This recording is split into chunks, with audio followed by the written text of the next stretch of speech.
Joining us now are two long-standing PDSA members and ITP patients, Barbara Pruitt, who is the facilitator of the Miami, Florida support group, and Dale Painter, who runs the Waterloo-Wellington Greater Toronto ITP support group.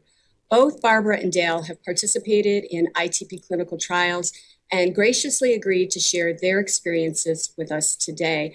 Barbara and Dale, thank you for joining us. I'll ask both of you the same questions, and Barbara will have you answer first.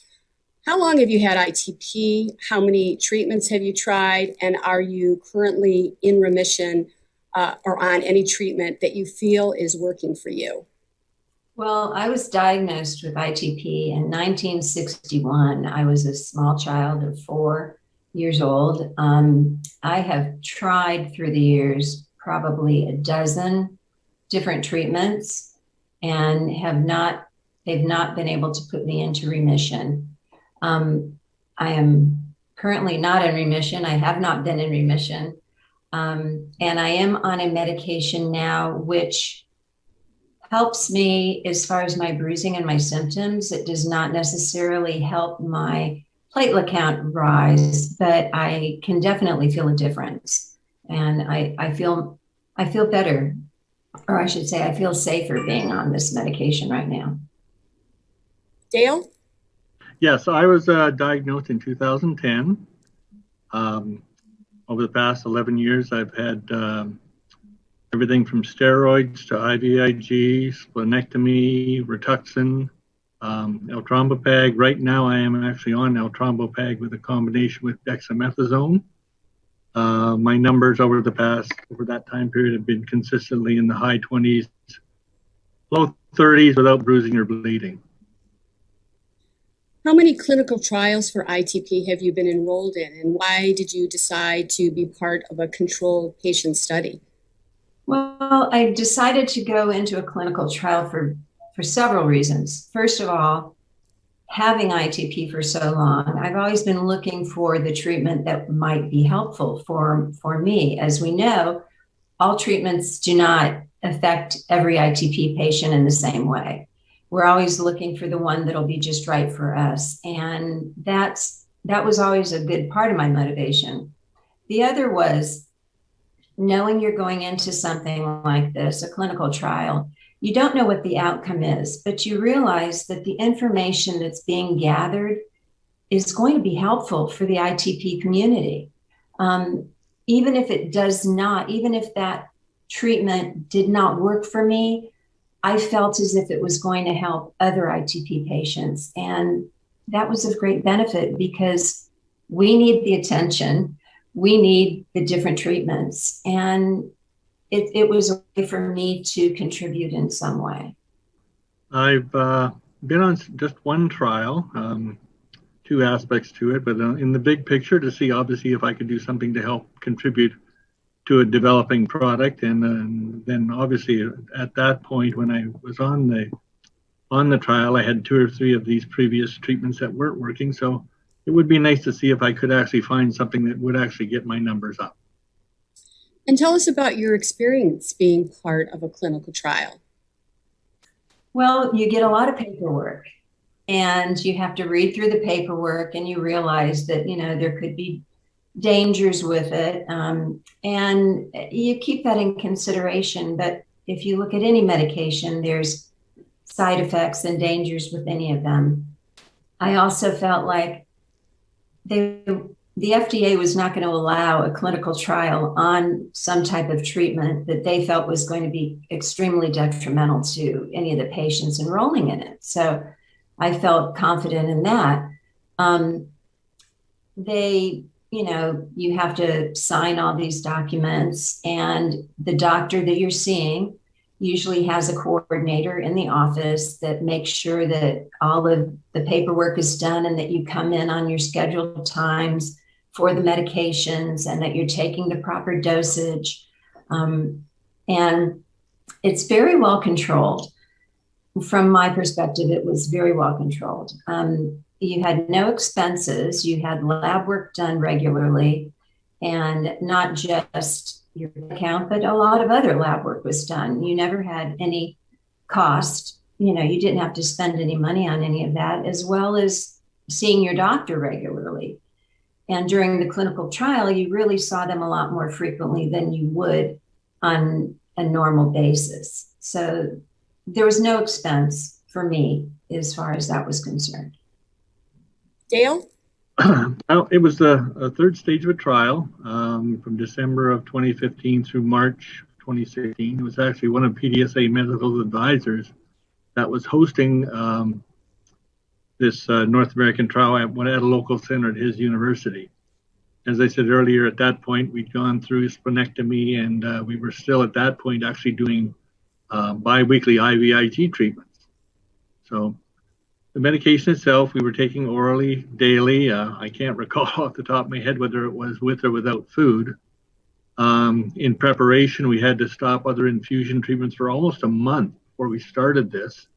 Concern was that it would react or with other treatments or other products and give false readings of platelet levels. So during the trial, we actually were doing bi-weekly visits for blood draws at the research center. It was less than an hour drive from home, so that wasn't too bad. Over that time period, we let the numbers.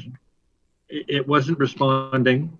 And we decided to let numbers drop to the lowest possible without symptoms. And in fact, I ended up with being in single digits for the first time since I was diagnosed, before we said, okay, we have to, we have to get you some emergency IVIG. So after a month on the blind medication with no results, we were given the actual product, and we still didn't really get any results. Side effects we had obviously we had gastro and intestinal side effects, but really that was the only thing that was a side effect from that. It was a little frustrating that didn't work. You want to keep trying avenues of treatment when you're on these trials, and you just hope that the next one will be the silver bullet that gets you through this and into remission.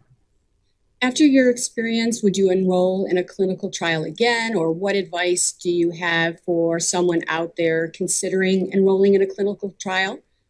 I would tell somebody to consider it. If you're at a point in your ITP journey where you're looking for a treatment that will be beneficial to you, consider it. Find out what that treatment is. How it's given, will it fit into your lifestyle? Is it something that you can handle as far as what the possible potential side effects could be?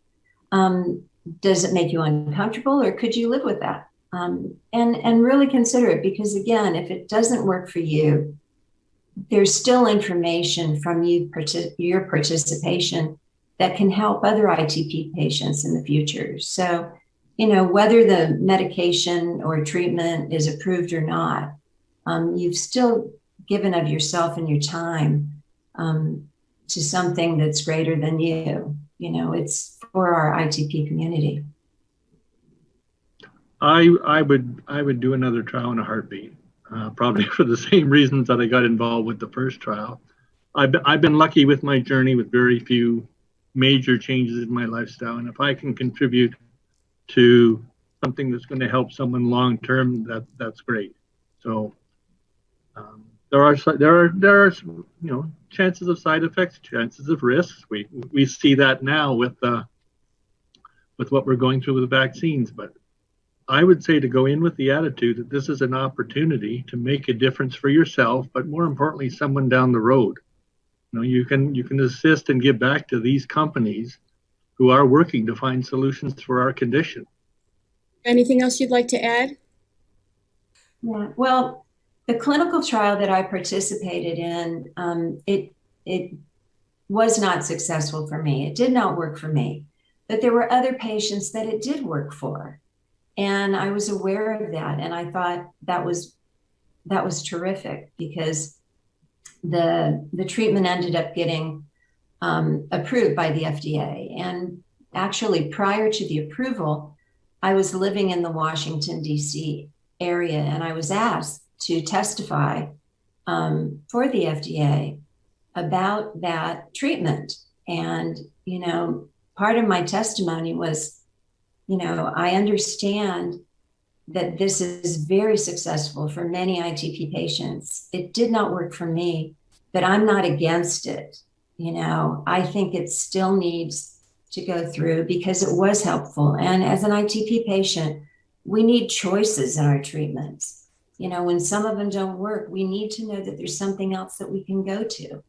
So I tried to make that clear, and I don't know if it helped, but eventually, it was approved. So that was good. It was nice to be part of that, that process.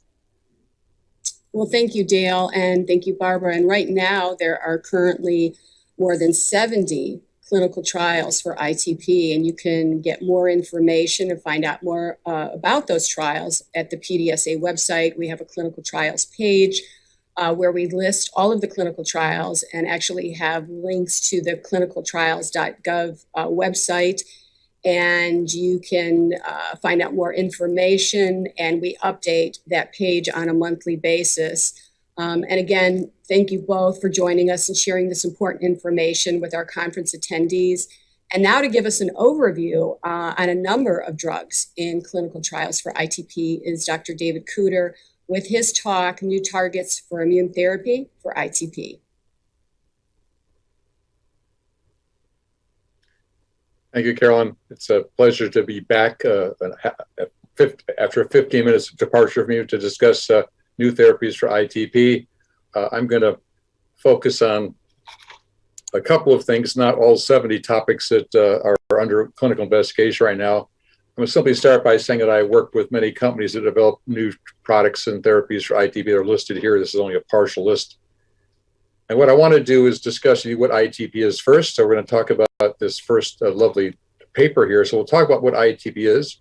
Then we'll talk about the different therapies for ITP that are under development. And I won't have time to discuss all 70 clinical trials. I'm going to focus on 3 or 4 or 5 times.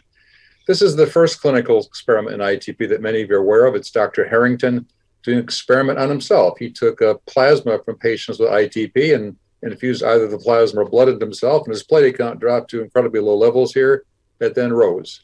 Others in his laboratory did the same thing here. And this is the first experiment showing there was something in the bloodstream, which we now know to be antibody, that was causing ITP. And to get a closer view of this, ITP, as you know, is a disease of increased platelet destruction.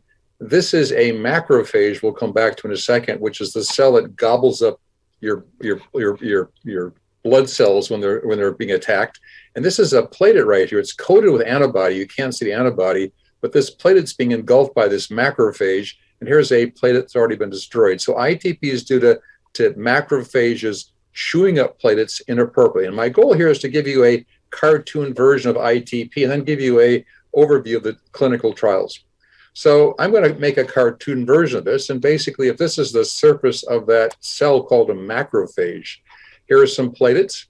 They're not blue, but that's what they're colored here. Antibodies come along. They bind to the platelets.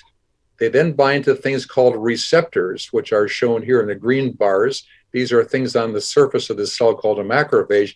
Then a whole bunch of machinery is down here that allows this platelet particle up here to be ingested and destroyed inside the macrophage. And this is a cartoon version of what's happening in all of you who have ITP right now in your circulations, or in your spleen and other places.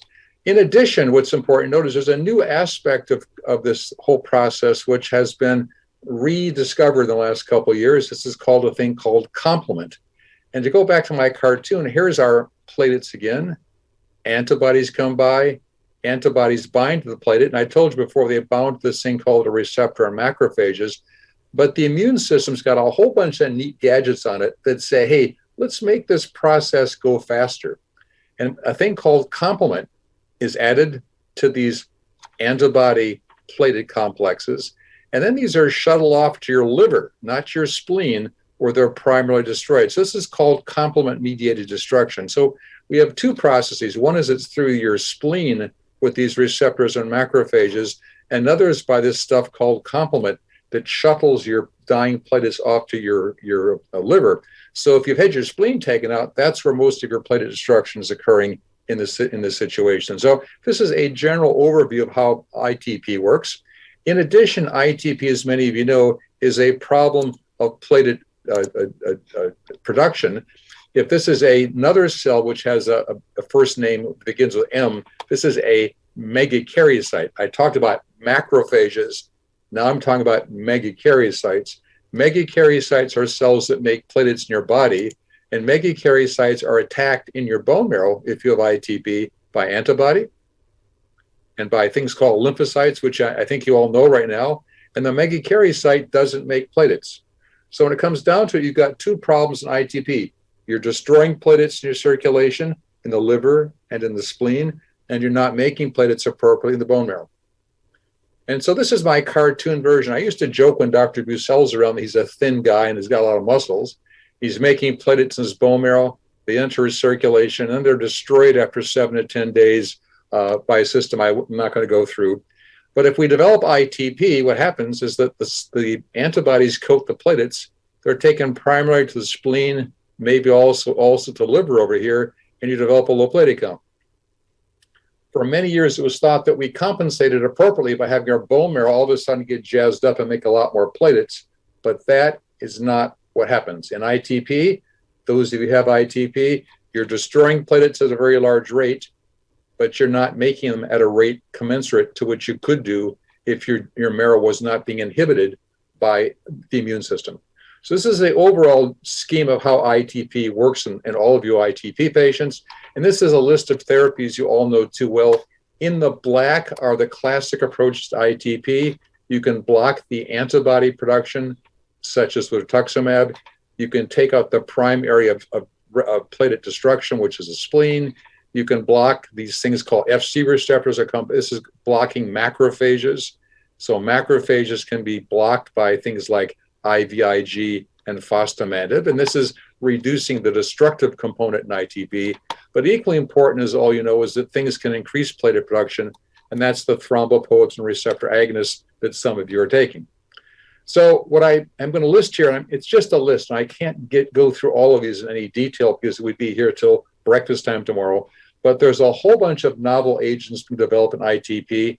I'm going to talk to you about things that make the antibodies disappear rapidly, called an FC receptor pathway. We'll talk about this. I'm going to talk about a thing called a Bruton kinase inhibitor, which you may see, which Carolyn listed in her list. I'm going to talk about things on the hippo complement. But know full well there's a whole bunch of nifty things going on right now in ITP that we can talk about again, hopefully next year or in the time in between. And if anyone has any concerns about these agents or wants to go on a trial, and particularly if you live in New England, get a hold of me. So let's talk about what's called the FcRn pathway. This is also referred to as the neonatal FC receptor. Now, this may be more than you want to know, but going back to my cartoon, here are platelets. Antibodies get made. And the question is, if you could make the antibodies disappear, guess what? You'd have no ITP. So what I'm going to describe next is a thing called an FcRn inhibitor that may make these antibodies just go poof and disappear. So without making this too complicated, this is an antibody molecule in the blue here. This whole stuff right here in the blue is an antibody molecule. This is the part here that binds to the platelets. And there's another part down here, which we tended to forget about for many years. This is called the FC receptor. And the FC receptor is what tells the antibody part that binds to the platelet where to go to. So things that bind this thing called the FC receptor are important. One are things on macrophages that let us target the macrophage for where the product goes to be destroyed. But there's another really neat receptor which we all use to keep us alive as babies, called a neonatal receptor. This is a receptor which is present in the placenta.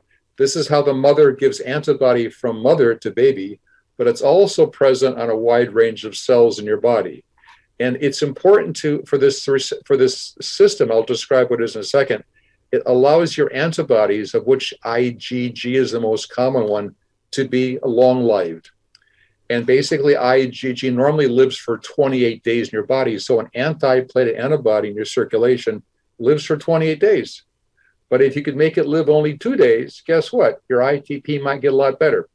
And that's the goal of the stuff I'm going to talk to you about in a second. So there have been a whole bunch of things that paralyze this system. So the system is this receptor maintains a long half-life or lifespan of IgG. And if the receptor is made dysfunctional, then IgG declines in terms of its longevity. And you might have heard of a machine called a plasmapheresis machine. This is a machine that you can be hooked up to, and it sucks out antibody. But this is a medical way with a treatment to make this happen. So what I'm going to describe to you is something that is happening in all of you as we speak right now. Your bodies have antibody in it called IgG. Every day, the surface of your blood vessels, which is called the endothelium, it's a surface the size of a football field. Every day that surface is sucking up, or what's called imbibing, plasma. So every day you're recycling your plasma. It goes into this cell, sort of takes off a little nubbin of plasma here, puts it into a vesicle. And what happens is when this happens, the pH drops to be very low pH here. And the antibody molecules bind to this thing called a neonatal Fc receptor in the red, and they're protected. Other proteins in the yellow here then are degraded, and then the body takes this vesicle and it puts the antibody back into your circulation or gives it to baby. So this is a neat way for the antibody in your circulation to be protected from destruction. If you use a anti-FcRn substance, of which there are several, you can block the receptor, the antibodies which are normally there, your normal antibody and your anti-platelet antibody are then not protected, and they get destroyed and nothing gets recycled. So basically, this is a way to destroy antibodies, both good in the green and bad in the red, with this technology. And there are two drugs which have names like out of the Lord of the Rings. One is Efgartigimod, which is I'll describe to you this study. And I'll describe to you another one, which is called Rosanzolixizumab, Rosiumab for short. These are great tongue twisters for later today. But these are two studies I'll talk to you about briefly. The first these are all early studies called a phase 2 study. In this study here, patients got either placebo or 2 different doses of Efgartigimod weekly for 4 weeks. These are all ITP patients with platelet counts under 30,000. And then they were taken off drug, and then they could go to an open label version of the drug where they all got treatment. This means the placebo patients eventually got therapy. And to make a long story short, if I was giving this talk to doctors, the next slide would be how cool this medication works in terms of how rapidly it makes the platelet count rise. But since you are patients, your major concern is, well, it works, but what's the price I'm going to pay? What's the side effect? And what's nice about this drug, this is the safety or side effect profile. Again, placebo patients, 58% had an adverse event, meaning it happens in real life. It was slightly higher in those that got the Efgartigimod, but the types of side effects we're talking about were primarily bleeding events, which are there anyhow, but also things like hypertension, vomiting or nausea, and headache, which is present in small amounts. So these are low-grade side effects that happened with this medication. Now, for the doctor part of the talk, did the stuff work? Yeah, it made the antibody levels drop. These are the patients who got no Efgartigimod, and these are patients who got the drug. After 1, 2, 3, 4 doses, the antibody levels dropped down by 60%. And there are 4 different types of IgG that declined. And the question was, this meant that the IgG, the good IgG, and the bad IgG against your platelets also dropped. What was the response? Well, if you were a placebo patient, 1 patient responded. But if you look at the Efgartigimod patients, about half of the patients had a response. And when all patients were looked at and were looked at for response, this includes the placebo patients who got active drug, 2/3 of patients had a response with a platelet count rising over 50,000. So this drug was effective in this particular situation. If you look at what happens, this is the placebo group, no change in antibody level. The blue is the platelet counts, no change in platelet counts. In the green was bleeding, no change in bleeding events. If you got Efgartigimod, your antibody level dropped to a good level. And when that happened, the platelet count rose and bleeding events decreased. So this nicely shows this drug had efficacy And as some of you may be aware, there's now it was called a phase 3 study looking at Efgartigimod or placebo for ITP patients in a similar way. The other drug, again, has a long name, which I'll abbreviate as Rilzabrutinib. This is, again, a early phase or called phase 2 study. And in this study, patients with ITP, platelets under 30,000, got different amounts of Rilzabrutinib over about a month. I'm going to focus on those who simply got a single dose of Rilzabrutinib at the highest dose and see what happened. So patients get the drug, either a single dose here or multiple doses weekly here, but the total dose all groups got was between 15 and 21 milligrams over the whole dosing scheme. And again, let's go to safety first. If you look at this, this had no placebo group in it. If you look at all the patients here, about 3/4 of patients had some kind of side effect. There were very few what are called serious events. No one died. The most common side effects, as is true for all studies, is headache, occurring about 40%, diarrhea and vomiting. These are all considered low-grade events in patients. It's not that you had vomiting for the whole months of studies, but it was just reported for most patients. But again, minimal side effects. And I'm going to focus only on the biggest dose, which is 20 milligrams as a single dose here. Half the patients had a platelet count rise over 50,000.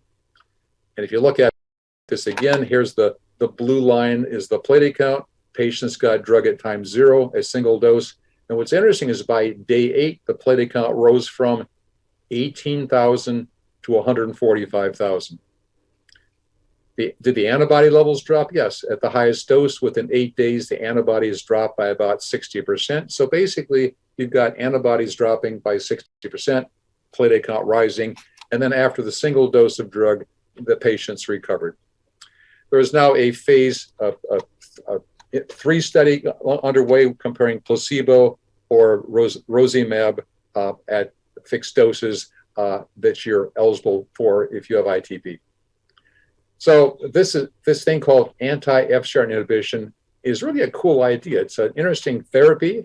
It has a very safe profile. Patients didn't get infected or have major headaches. There was a very high rate of efficacy, maybe 2/3 of patients here. Half the patients had a platelet count below 15,000 responded. And again, we await the results of the phase 3 study that we'll probably talk about in a couple of years. Let me switch gears. This is another approach to ITP, which is becoming interesting. This is a thing called a Bruton tyrosine kinase inhibitor. It's called BTK inhibitor. This goes back to another aspect of ITP. Here's that cartoon again. Here are platelets. Antibodies come along. They bind the platelets. They then bind to this thing called FC receptors. And FC receptors are the thing on the macrophages that will chew up blood cells. And what happens, in order for this chewing event to occur, all these other gang of 12 here substances need to work to make this work. So if you paralyze what's called Syk kinase, which is what fostamatinib does, it prevents internalization of the platelet. BTK is also another important part of this whole group here. And if you paralyze BTK, the platelets don't get taken in. So this is the normal function here. But if you have a BTK inhibitor or a Syk kinase inhibitor, what happens is the platelets are not destroyed.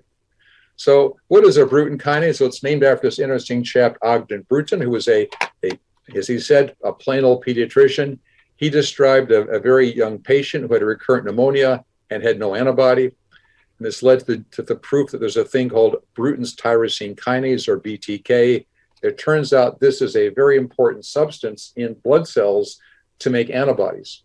So this is a substance which has 2 roles. And if you just sit back and say, well, gee, what the heck's he talking about?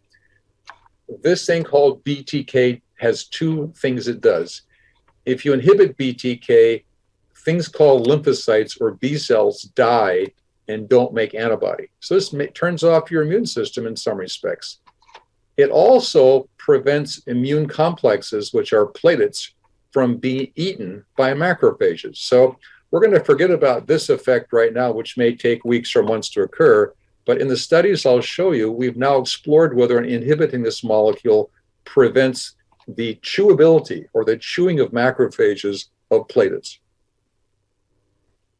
So how do we know that this is an approach to do? And I'm going to just digress for a second. And some of you who have ITP here have or know people who have had a disease called chronic lymphocytic leukemia. And there's a Bruton kinase inhibitor, which is a miracle drug for that disease. And these are patients. This is what's called a swimmer plot, like in the Olympics. This is a single patient here. And this patient has had prior episodes of either ITP or red cell destruction, but also as CLL, put on in a study of a BTK inhibitor. And what happens here, although the round circles are of ITP events, they tend to disappear after you give this patient Ibrutinib for their CLL. So this led many of us to say, hey, if we could do the same thing in ITP patients, let's check ITP. Well, why not use Ibrutinib? Well, Ibrutinib has one problem with it. It causes bleeding in patients because it makes your platelets not work very well. So even though I've used this drug on patient ITP, a better drug would be helpful. And this is an agent that was mentioned already called Rilzabrutinib. This is a variant of Ibrutinib. This is a new a BTK inhibitor, which has been developed for immune diseases. If this is Bruton kinase right here, this is the drug. It binds to the substance in the lymphocytes, in lymphocytes and also in macrophages, and it turns off Bruton kinase. What's interesting is if you take a pill of Bruton kinase, it's in your circulation for a very short time, but it inhibits the BTK activity in cells for a whole 24 hours. So this is an oral agent that turns off BTK. And we have studied this in mice models. This is not my work, but others. If you take a mouse and has a normal platelet count, if you make the mouse have ITP, they have a low platelet count. Give the mouse IVIG, the platelet count rises. Give the mouse Rilzabrutinib, the platelet count improves significantly in this situation. So this drug works in a lot of other conditions by turning off macrophages. And this is our study. This is a study of Rilzabrutinib. This is a phase 1/2 study. I won't go over the details, but again, ITP patients, platelet counts under 30,000, and they're going to get different doses of Rilzabrutinib orally for 24 weeks. I'm going to focus on those that got the highest dose of 400 milligrams twice a day. They went on initial 24-week study. Then many could go on to a long-term extension study, as many studies are designed. If you're going to participate in a study, by the way, as a patient, it's good to be in a study like this, but it's also good once the study's over to be able to use the drug to your benefit long-term. Who are these patients? Well, if you look at the patients I'm going to focus on, they are middle-aged, a bit more women than men. Most have primary ITP. And here's the important point. Median duration of ITP, 6.3 years, going back to the gentleman who, in the video, who had a disease for quite some time. The baseline platelet count, 16,000. Furthermore, many of these patients have been given at least 6 prior therapies without benefit, but only a quarter had had their spleens taken out. So a highly pretreated population with no success from prior therapies. So what happened? Let me just show you. These are the placebo patients. They didn't have nothing happened. If you were a responder, these are the patients who had a good response very rapidly, and I'll tell you how rapidly in a second. These are the patients who responded in the blue a little later. But to make a long story short, if you look at overall responses of the 44 patients, a third had a response. They're the blue and the orange. If you had exposure to drug for more than 24 weeks, about half of the patients responded. More importantly, the response happened in half the patients by day 8. That's all these orange lines going up here. And more importantly, if you look at what happened over the duration of time, the response occurred on 75% of the weeks with a platelet count over 50,000. These patients then left the study here and went on to a long-term extension study, which is shown here. In this long-term extension study here, the blue are the later responders, the orange are the earlier responders. Main point, in this portion of the study here, we had a response over 50,000 on 96% of the weeks on drug. If you look at those with a platelet count over 30,000, this occurred at about a median of 100% of the week. So basically, a huge durable response happening in about a third of these very refractory ITP patients. Now, this is the important part for the patient. What were the bad things about being on this drug? This was pretty neat. The adverse event rate here, again, no placebo arm, but was a quarter of patients had an adverse event. They're all what are called grade 1 or grade 2. Diarrhea was probably the most prominent one. Nausea and fatigue, which happens a lot in ITP patients. But again, a drug with a very little safety or side effect profile, no infections, nothing else going on. So let me give you one anecdote. This is one of my patients who I've taken care of for 35 years. We diagnosed her back in 1990 with ITP. She responds to things, but says to me, I don't want to be treated. I live at 13,000. And she's been living about 20,000 here. She got a little lower. She was very altruistic and agreed to go on a study. She got put on Rilzabrutinib here. Her platelet count rose to about 50,000. At this point, the study ended, so we stopped the drug and her platelet count came back down again.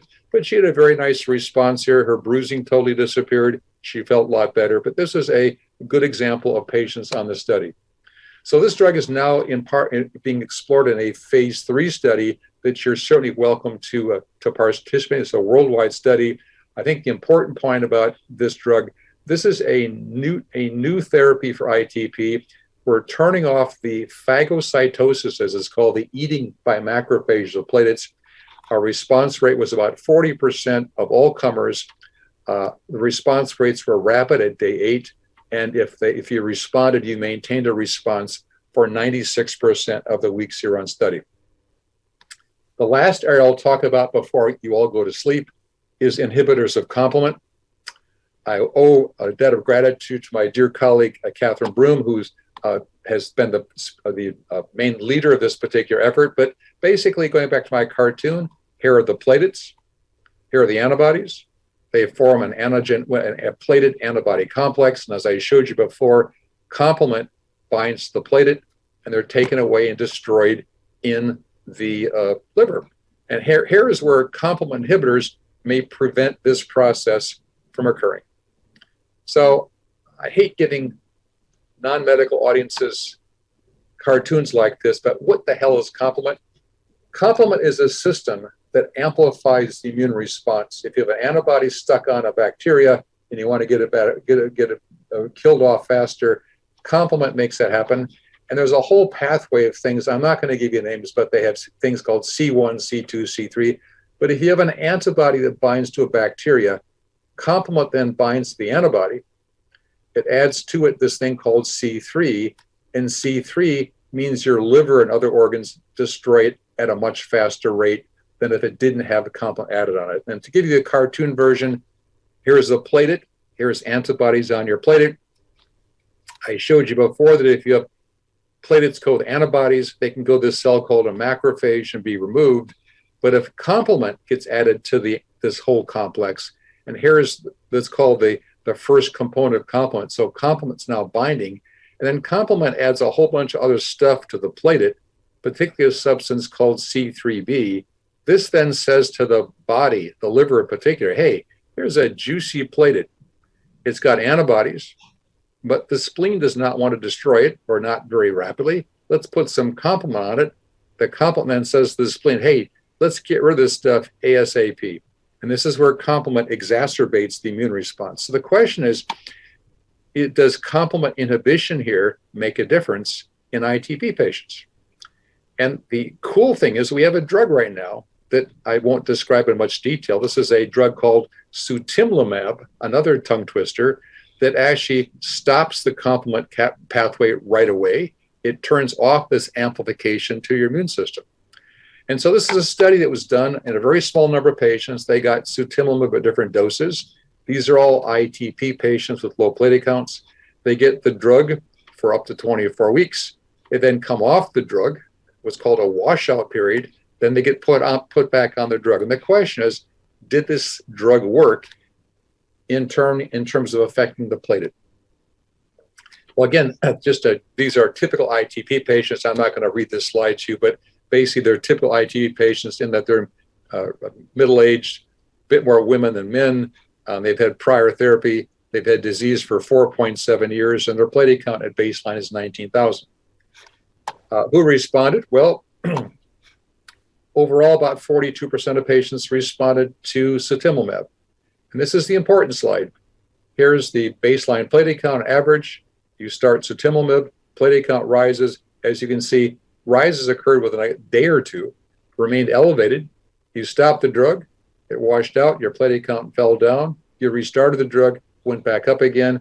And if you look at the stuff called complement, as we have complement here, we inactivate complement, you stop the drug, complement returns, your platelet count crashes, and you got the story. So this is a nice demonstration that in this very small study, complement inhibition could turn off ITP in this patient population.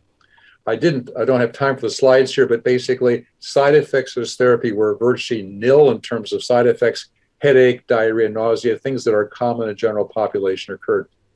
So to make a long story short, this is another approach in chronic ITP. This is what's called a phase 1 study or a phase 1/2 study. It shows that complement's important in ITP. This is a new and novel therapy to treat ITP. To make a long story short, about half of the patients had a response. The drug was well tolerated, and future studies are being planned. So let me finish by saying that I've tried to cover the 3 most interesting agents I can think about for ITP. There are a lot of others we can talk about that we don't have time for, but right now, none of these agents provides us with a cure. And this is a blood purifier molecule that was from the 1880s. This is in an old drugstore in a place I used to vacation a lot in Halifax, Nova Scotia, but we don't have a blood purifier that makes this all get better.